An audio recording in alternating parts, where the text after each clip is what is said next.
এই রুহ আফজা তৈরি করা কিন্তু খুব ইজি এবং খুব শর্ট টাইমে কিন্তু এই রেসিপি আপনারা প্রিপেয়ার করতে পারেন। যে কোনো রমজানে কিন্তু এই রুহ আফজা আমি তৈরি করে থাকি। আমার কাছে তো খুব ভালো লাগে।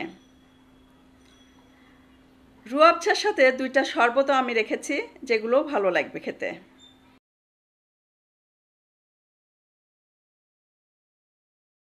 ভিডিওর শুরুতেই যারা লাইক দিতে ভুলে গেছেন, প্লিজ একটা লাইক দিয়ে ভিডিওটি কন্টিনিউ করুন। প্রথমে আমি প্যানে দিয়ে দিচ্ছি 1 কেজি চিনি।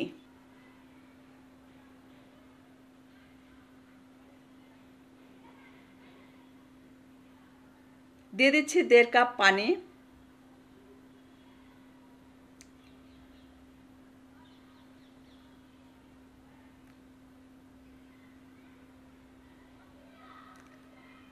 মিডিয়াম আঁচে নেড়েচেড়ে জাল দিয়ে চিনিগুলো গলিয়ে নেব।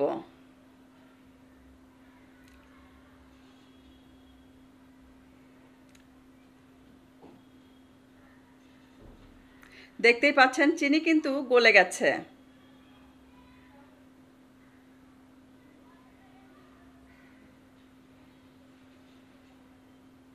এখন আমি এর ভেতরে দিয়ে দিব 1 চা চামচ গোলাপ জল।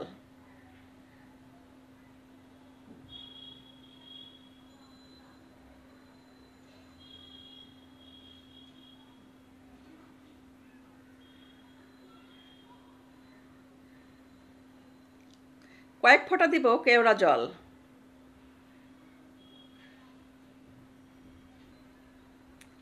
ফুড কালার দিচ্ছি 1 চা চামচ। অবশ্যই কিন্তু রেড ফুড কালারই দিতে হবে। আর সাইট্রিক অ্যাসিড দিচ্ছি 1/2 চা চামচ। 2 চিমটি লবণ। এই সাইট্রিক অ্যাসিড কিন্তু যে কোনো শপিং মলে আপনারা পেয়ে যাবেন, কিংবা বড় বড় যে মুদির দোকানগুলো আছে সেগুলোতেও কিন্তু পাওয়া যায়। নেড়েচেড়ে হাই ফ্লেমে 5 মিনিট এটাকে ফুটিয়ে নেব।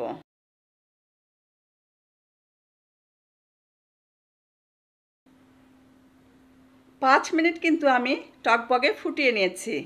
তারপর চুলার ফ্লেমটা বন্ধ করে দিয়েছি। ঠান্ডা হয়ে আসা পর্যন্ত অপেক্ষা করব।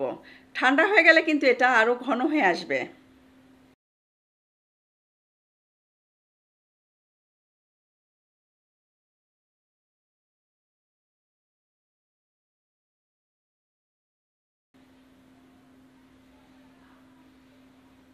এক ঘন্টা পর দেখতেই পাচ্ছেন এটা কিন্তু যথেষ্ট ঘন হয়ে গেছে।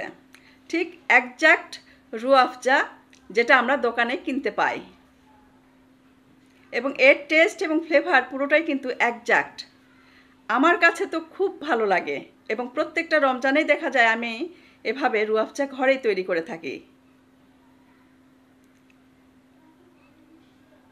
এবং গত বছরের রুহ আফজা এখনও কিন্তু আমার ঘরে অল্প আছে, কারণ সব সময় দেখা যায় যে কোনো না কোনো একটা রেসিপি আমার থাকে, ওই জন্য অল্প পরিমাণে এখনও রেখে দিয়েছি।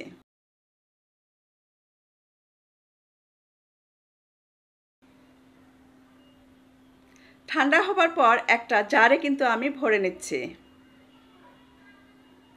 উপর থেকে ফানেল দিয়েছি, ফানেলের ভেতর দিয়ে আমি এই রুহ আফজাগুলো ভরে নেব।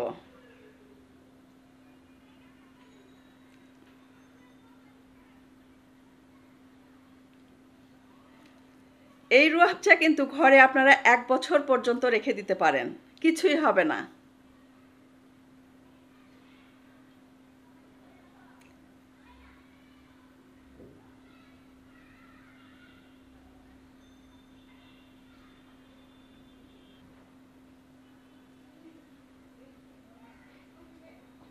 এখন এটার গায়ে একটা স্টিকার লাগিয়ে দেব।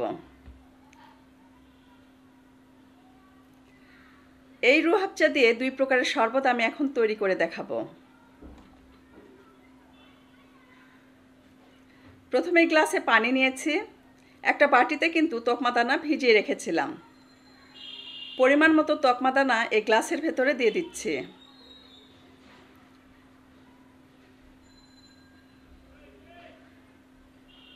দিয়ে দিচ্ছি লেবুর রস, বরফ,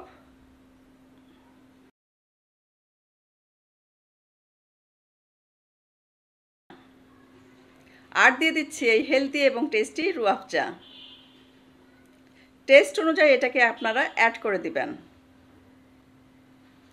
নেড়েচেড়ে মিশিয়ে নিলে কিন্তু তকমাদানা আর লেবুর রস দিয়ে কিন্তু রুহ আফজার শরবত তৈরি হয়ে গেল।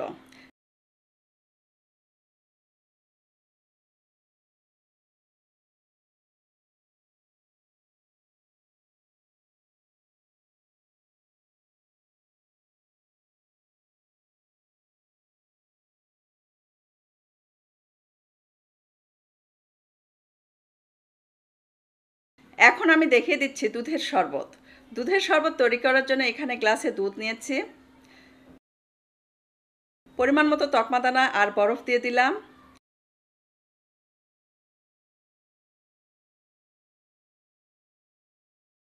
দিয়ে দিচ্ছি টেস্ট অনুযায়ী রুহ আফজা। নেড়েচেড়ে মিশিয়ে নিলে কিন্তু দুধের শরবত রেডি হয়ে যাবে।